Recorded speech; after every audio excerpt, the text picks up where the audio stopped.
ஆயிரமும் சிறியவன் பலத்த ஜாதியும் ஆவான்.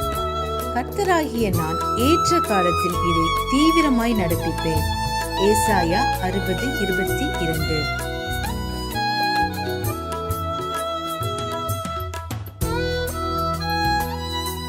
A little one shall become 1,000, and a small one a strong nation. I, the Lord, will hasten it in His time. Isaiah 60:22. ஆண்டவரும் இரட்சகருமாகிய இயேசு கிறிஸ்துவின் நாமத்தினாலே யூடியூப் சேனல் மூலமாக செய்தியை கேட்டுக்கொண்டிருக்கிற தேவ பிள்ளைகள் யாவருக்கும் God Goes மினிஸ்ட்ரி சார்பாக அன்பின் வாழ்த்துதலை தெரிவித்துக் கொள்கிறேன். இந்த 6வது மாதமாகிய ஜூன் மாதத்திலே கர்த்தருடைய கிருபையும் இரக்கமும் சமாதானமும் உங்களோடும் உங்கள் குடும்பங்களோடும் தங்கியிருப்பதாக. தேவனுடைய சமாதானம் உங்களுடைய இல்லங்களிலே உங்களுடைய தனிப்பட்ட வாழ்க்கையிலே காணப்பட வேண்டும் என்று வாழ்த்தி ஆசீர்வதிக்கிறேன். உங்களுக்காகவும் உங்கள் குடும்பங்களுக்காகவும் தினந்தோறும் ஜெபித்து வருகிறோம். தேவனாகிய கர்த்தர் இந்த மாதத்திலே நம் கண்ணீருக்கெல்லாம் ஒரு பதிலை தர உண்மையுள்ளவராயிருக்கிறார் என்பதை நான் விசுவாசிக்கிறேன். நீங்களும் அதை விசுவாசித்து தேவனுடைய நாமத்தை மகிமைப்படுத்தி உங்களை ஒப்பு கொடுங்கள். கர்த்தருடைய வார்த்தையை விசுவாசிக்கிறவர்களுக்கு தேவனுடைய வார்த்தையினால் உண்டான சமாதானமும் மகிமையும் இரக்கமும் நிச்சயம் கிடைக்கும் என்பதில் சந்தேகமில்லை. இந்த மாதத்தில் கர்த்தருடைய வார்த்தை உங்கள் வாழ்க்கையில் கிரியை செய்யும்படியாக நீங்கள் உங்களை தேவனுக்கு முன்பாக ஒப்புக்கொடுங்கள். தேவனாகிய கர்த்தர் உங்களையும் உங்கள் குடும்பங்களையும் ஆசீர்வதிப்பாராக. ஆமென்.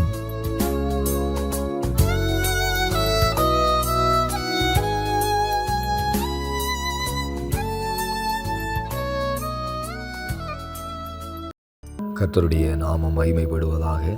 உங்கள் யாவரையும் இயேசுவின் நாமத்தால் வாழ்த்துகிறோம். சிறிது நேர தியானத்துக்காக எசேக்கியேல் 34வது அதிகாரம் அதனுடைய 14வது வசனத்தை நாம் தியானிக்க போகிறோம். அவைகளை நல்ல மேய்ச்சலிலே மேய்ப்பேன். இஸ்ரவேலுடைய உயர்ந்த மலைகளில் அவைகளுடைய தொழுவம் இருக்கும். அங்கே அவைகள் நல்ல தொழுவத்தில் படுத்துக்கொள்ளும். இஸ்ரவேலின் மலைகளின் மேல் நல்ல மேய்ச்சலை மேயும். தேவனுடைய பிள்ளைகளே, இங்கே ஆண்டவர் சொல்கிறார், என் ஜனங்களை நான் மறுபடியும் சிதறிக்கப்பட்ட எல்லா தேசங்களிலுமிருந்து நான் அவர்களை சொந்த தேசத்துக்கு கொண்டு வருவேன். அவர்கள் என்ன செய்வாங்கன்னா, நல்ல மேய்ச்சலிலே நான் அவர்களை மேய்ப்பேன். அங்கே இஸ்ரவேலினுடைய உயர்ந்த மலைகளிலே அவருடைய தொழுவம் இருக்கும். அந்த தொழுவத்தில் வந்து அவைகள் படுத்துக்கொள்ளும் என்று ஆண்டவர் சொல்கிறார். இப்போ பாருங்க, ஆடுகளை ஆண்டவர் நன்றாக மேய்க்கிறார். சிதறப்பட்ட ஆடுகள், ஆண்டவரை விட்டு தூரம் போனவங்க மறுபடியும் கர்த்தர் அவர்களை என்ன செய்கிறார், கொண்டு வந்து அவைகளை நல்லா மேய்க்கிறார். நல்ல மேய்ச்சலில் மேய்த்து தொழுவத்தில் கொண்டு வந்து அவர்களை படுக்க வைக்கிறார். பாருங்கள், தொழுவத்தில் வந்து படுத்து கொள்ளும். அப்போ தொழுவம் என்பது சபையை குறிக்கிறது.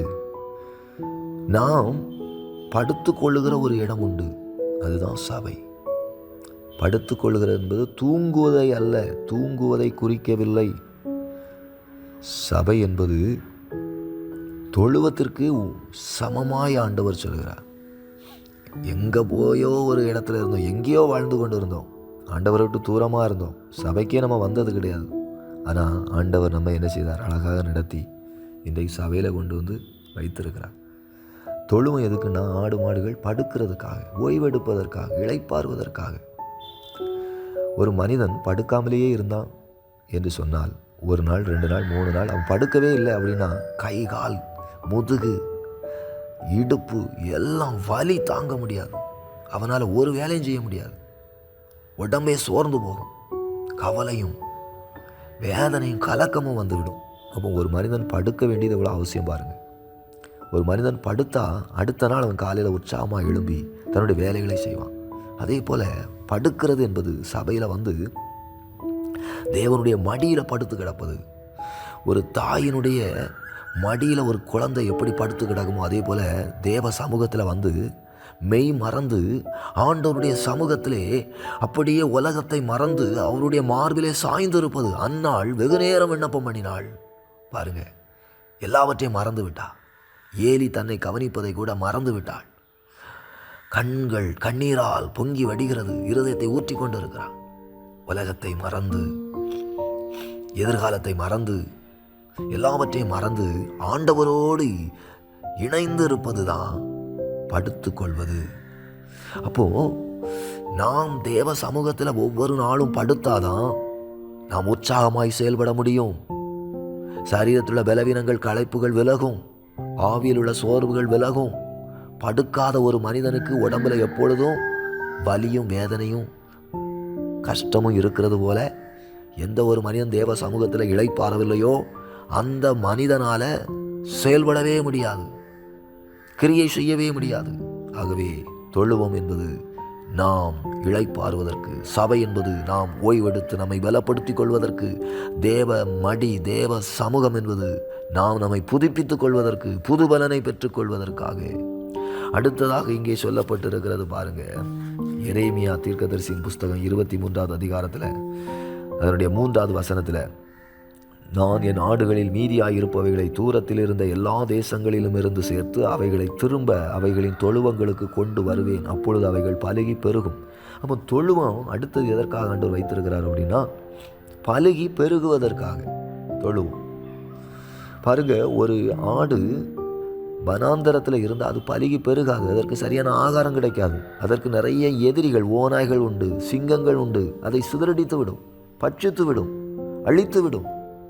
ஒரு ஆடு வனாந்தரத்தில் இருந்தால் பெருக முடியாது, பலுக முடியாது, அதற்கான சூழ்நிலைகள் இல்லை. ஒரு ஆடு பெருக வேண்டுமானால், பலுக வேண்டுமானால், விருத்தி அடைய வேண்டுமானால், வளர வேண்டுமானால் அது தொழுவத்துக்குள்ளே வந்தால் தான் முடியும்.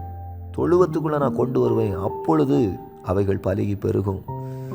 பாருங்க, ஒரு ஆரஞ்சு மரமாக இருக்கலாம். ஒரு நல்ல ஆரஞ்சு மரத்தை நீங்கள் ஊட்டியில் கோடைக்கானலில் இருக்கிற அந்த மரக்கன்றை கொண்டு வந்து நம்ம கன்னியாகுமரி மாவட்டத்தில் இல்லை திருநெல்வேலி மாவட்டத்தில் நல்லா வெயில் அடிக்கக்கூடிய இடத்துல கொண்டு வந்து அதை நட்டு அது தண்ணி ஊற்றினாலும் வளரலாம், பட்டு போகாமல் இருக்கலாம். ஆனால் அதால் மிகுந்த கனிகளை கொடுக்க முடியாது. காரணம், அதற்கு ஏற்ற மண் வளம் தேவை, அதற்கு ஏற்ற காலநிலைகள் தேவை, அதற்கு ஏற்ற பனி தேவை. ஒரு மரம் எல்லா இடத்துலையும் வைத்தாலும் எல்லா மரங்களும் வளராது, அதற்கேற்ற சூழ்நிலைகள் வேணும். அப்போ தான் அதால் கனி கொடுக்க முடியும், அதால் பலன் கொடுக்க முடியும். அதே போல் ஒரு தேவ பிள்ளையால் பலன் கொடுக்க வேண்டுமானால், ஒரு மனிதனால் ஆசீர்வதிக்கப்பட வேண்டுமானால், ஒரு மனிதன் உயர்த்தப்பட வேண்டுமானால், அவன் தேவ சமூகத்தில் வந்தாதான், அவன் தேவனுடைய பாதத்தில் விழுந்தாதான், அவன் கர்த்தரை தேடி அவருடைய ஆலயத்துக்குள்ளே வந்தாதான் அவனால் பெருக முடியும், அவனால் வளர முடியும், அவனால் ஆசீர்வதிக்கப்பட முடியும்.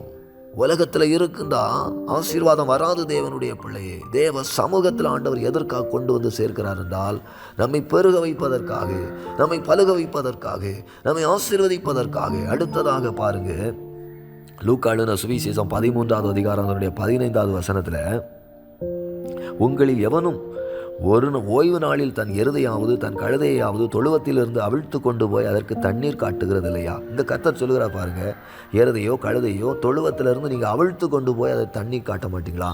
அப்போது ஒரு கழுதையோ ஒரு எருதோ ஒரு ஆடோ மாடோ எதாக இருக்கலாம், தொழுவத்தில் இருக்குது. அந்த தொழுவத்தில் இருக்கிற அந்த ஆட்டுக்கு மாட்டுக்கு தண்ணீர் காட்ட வேண்டுமானால் அதை என்ன செய்யணுமா? இயேசு சொல்லுகிறார் பாருங்க, அதை அவிழ்த்து கொண்டு போய் தண்ணி காட்டுவாங்க. அப்போ தொழுவத்தில் அது எப்படிப்பட்ட நிலைமையில் இருக்கிறது என்றால், கட்டப்பட்ட நிலைமையில் இருக்கிறது.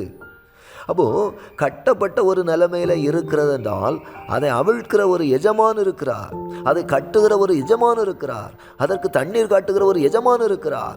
சபைக்குள்ள தொழுவத்துக்குள்ள வருகிற ஒரு ஆடு ஒரு மாடு சுயமாய் செயல்பட முடியாது. அதை வழிநடத்துகிற ஆண்டவர் இயேசு கிறிஸ்து இருக்கிறார். அப்போ தொழுவத்துக்குள்ள சபைக்குள்ள ஒரு மனிதன் வந்தா அவன் சுயம் சாகடிக்கப்படுகிறது, அவனுடைய ஜென்ம சோபங்கள் சாகடிக்கப்படுகிறது, அவன் ஆவியானவரால் கட்டப்படுகிறான், அவன் ஆவியானவரால் நடத்தப்படுகிறான், அவன் ஆவியானவரால் கட்டவிழ்க்கப்படுகிறான். எந்த நேரம் ஆண்டவர் கட்டுகிறாரோ அந்த நேரம் பரிசுத்த ஆவியின் அபிஷேகம் பெற்ற மனிதன் கட்டப்படுவான். எந்த நேரம் அவனை கட்டவிழ்கிறாரோ அந்த நேரம் அவன் கட்டவிழ்க்கப்படுவான். எந்த நேரம் அவனை ஆண்டவர் வழி நடத்துகிறாரோ அந்த நேரம் அவன் வழி நடத்தப்படுவான். ஆனால் தொழுவத்துக்கு வெளியே இருக்கிற ஆடுகளை பாருங்க, தொழுவத்துக்கு வெளியே இருக்கிற மிருகங்களை பாருங்க, கட்டுப்பாடு கிடையாது, அதற்கு எஜமான் கிடையாது. அது காட்டு மிருகங்களை போல அலையும், அது காட்டு மிருகங்களுக்கு இரையாகும், அதற்கு நல்ல மேய்ச்சல் கிடைக்காது, அது தான் தோன்றித்தனமாய் தன் இஷ்டப்படி வளரக்கூடியது. ஆனால் தேவ சமூகத்துக்குள்ள வருகிற தேவ பிள்ளைக்கு கட்டுப்பாடு உண்டு. நடத்துகிற மேய்ப்பன் ஆண்டவர் இயேசு நமக்கு உண்டு. நம்மை பாதுகாக்கிறவர், நம்மை போஷிக்கிறவர், நம்மை நல்ல மேய்ச்சல்ல நடத்துகிற ஆண்டவர் இயேசு கிறிஸ்து உண்டு. கடைசியாக பாருங்க, ஏசாயா தீர்க்கதரிசியின் புஸ்தகம் 65வது அதிகாரத்தில் அதனுடைய 10வது வசனத்தில் நம்ம வாசிக்கிறோம், என்னை தேடுகிற என் ஜனத்துக்கு சாரோன் ஆட்டுத் தொழுவமாகவும் ஆகோரின் பள்ளத்தாக்கு மாட்டுக்கிடையாகவும் இருக்கும். அப்போ பாருங்க, என்னை தேடுகிற என் ஜனத்துக்கு சாரோன் ஆட்டு தொழுவமாக இருக்கும். அப்போ ஆட்டு தொழுவம் எப்படிப்பட்ட இடமா இருக்கும்? சாரோன் ஆட்டு தொழுவமாக இருக்கும். பாருங்க, நம்ம ஆட்டு தொழுவம் எப்படி இருக்க வேண்டும் என்று தேவன் விரும்புகிறார். சாரோன் ஆட்டு தொழுவமாக மாறணும். வனாந்தரம் ஆட்டு தொழுவமாக மாறிடக்கூடாது. நம்முடைய சபை சாரோனாக இருக்கணும். நம்முடைய சபை செழிப்பாக இருக்கணும். சாரோன் என்பது புல் வெளி நிறைந்தது. 1 நாளாகமம் 27-29 சாரோனில் மேய்கிற மாடுகள் நல்ல மேய்ச்சல் இருக்கும், நல்ல புல் நிறைந்தது. மத்திய தரைக்கடல் பகுதியில் யோப்பா பட்டணத்துக்கு அருகில் இருக்கு சமவெளி. சாரோன் என்பது சமவெளியை குறிக்கிறது. அது அதிகமாய் பொருட்கள், பசுமையான இடம், மேய்ச்சலுக்கு உகந்த நிலம், பூக்கள், அதே போல ஒலிவ மரங்கள், கிச்சிலி மரங்கள் நிறைந்த ஒரு பகுதி தான் சாரோன். ஆண்டவரை தேடுகிறவர்களுக்கு அந்த சாரோன் பசுமையான நிலப்பரப்பு இருக்கிறது, அந்த பசுமையான மேய்ச்சல் நிறைந்த நிலம் இருக்கிறது, அது ஆட்டு தொழுவமாக மாறிவிடுமா. நீங்கள் நல்லா ஜெபம் பண்ணீங்கன்னா, நீங்கள் நல்லா ஆராதிச்சிங்கன்னா, உங்கள் வாழ்க்கை வனாந்தரமாக இருந்தாலும் ஆண்டவர் சொல்லுகிறார், என்னை தேடுகிற என் ஜனத்துக்கு சாரோன் பசுமையான புல்வெளி இருக்கிறதே, அந்த பசுமையான சாரோன் புல்வெளி அது ஆட்டு தொழுவமாக மாறும்.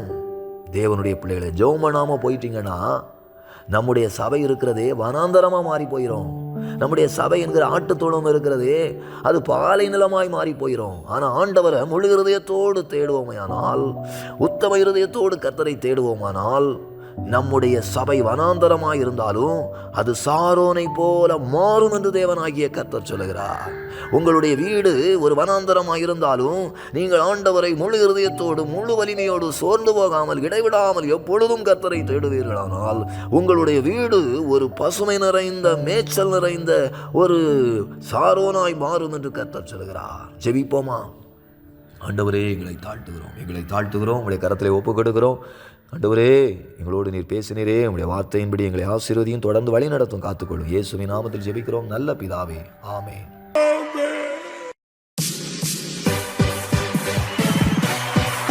Come on church, சேர்ந்து கைகளை தட்டி பிரகடனப்படுத்த போகிறோம். சபையை கட்டுவேன் என்று சொன்னவர் எங்கள் சபையை கட்டுவா. Come on, கைகளை தட்டி.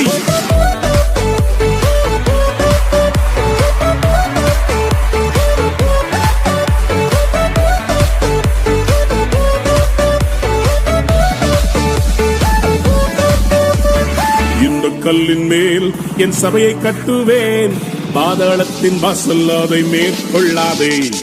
இந்த கல்லின் மேல் என் சபையை கட்டுவேன், பாதாளத்தின் வாசல் அதை மேற்கொள்ளாதே. சபையின் தலைவர் இயேசுவே, மூளைக்கு தலைக்கல் இயேசுவே. சபையின் தலைவர் இயேசுவே, மூளைக்கு தலைக்கல் இயேசுவே. ஹல்லேலூயா, ஹல்லேலூயா, சபைதான் ஜெயிக்குமே. ஹல்லேலூயா, ஹல்லேலூயா, பாதாளம் தோற்குமே.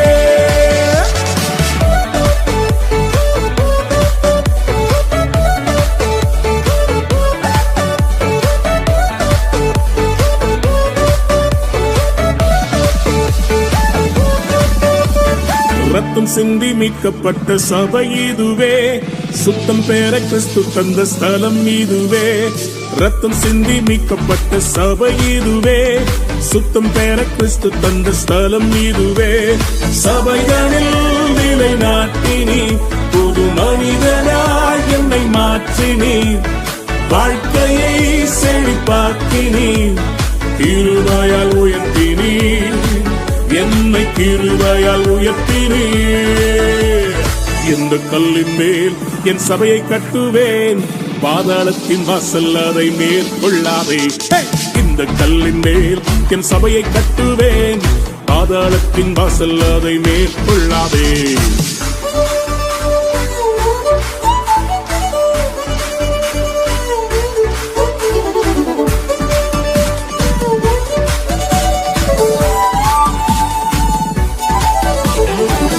பிரியமான தேவ பிள்ளையே, நான் தனியா இருக்கிறேன் என்ற உணர்வு உன்னை வாட்டுகிறதா? கவலைப்படாதே. சபை என்கிற வீடு இருக்கிறது, ஆவிக்குரிய தகப்பன் இருக்கிறார், செபிக்கிற தாய்மார்கள் இருக்கிறார்கள், சகோதர சகோதரிகள் உண்டு. It's a family. ஜெபத்தினால் கட்டப்பட்ட சபை இதுவே, குடும்பமாய் இணைத்த நல் வீடு இதுவே. ஜெபத்தினால் கட்டப்பட்ட சபை இதுவே, குடும்பமாய் இணைத்த நல் உறவிதுவே. ஆவியின் நல்ல தகப்பனே, சபை முழுவதும் எங்கள் சொந்தமே. வேற்றுமைகள் இங்கு இல்லையே, கிறிஸ்துவின் சரீரமே, நாங்கள் கிறிஸ்துவின் சரீரமே. இந்த கல்லின் மேல் என் சபையை கட்டுவேன், பாதாளத்தின் வாசல் அதை மேற்கொள்ளாதே. இந்த கல்லின் மேல் என் சபையை கட்டுவேன், பாதாளத்தின் வாசல் அதை மேற்கொள்ளாதே. இந்த கல்லின் மேல் மோதுகிறவன் நொறுங்கி போவான் என்று சொல்லப்பட்டிருக்கிறது. சபையே, உன்னை அழிக்க எத்தனை பார்வோன்கள், எசபேல்கள் தேசத்தில் எழுப்பினாலும் சபைதான் ஜெயிக்கும். பார்வோனின் வல்லமைகள் முறியச் செய்தீர், எசபேலின் தந்திரங்கள் அழியச் செய்தீர். பார்வோனின் வல்லமைகள் முறியச் செய்தீர், எசபேலின் தந்திரங்கள் அழியச் செய்தீர். எழுப்புதல் தரும் அக்கினி எங்கள் ஜெபத்திலே பற்றி எரியுதே, தடைகளை அது தகர்க்குதே. சபைதான் வெல்லுமே, என்றும் சபைதான் வெல்லுமே.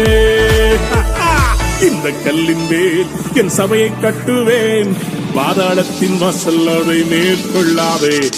இந்த கல்லின் மேல் என் சபையை கட்டுவேன், பாதாளத்தின் வாசல் அதை மேற்கொள்ளாதே. சபையின் தலைவர் இயேசுவே, மூளைக்கு தலைக்கல் இயேசுவே. சபையின் தலைவர் இயேசுவே, மூளைக்கு தலைக்கல் இயேசுவே. ஹல்லேலூயா, ஹல்லேலூயா.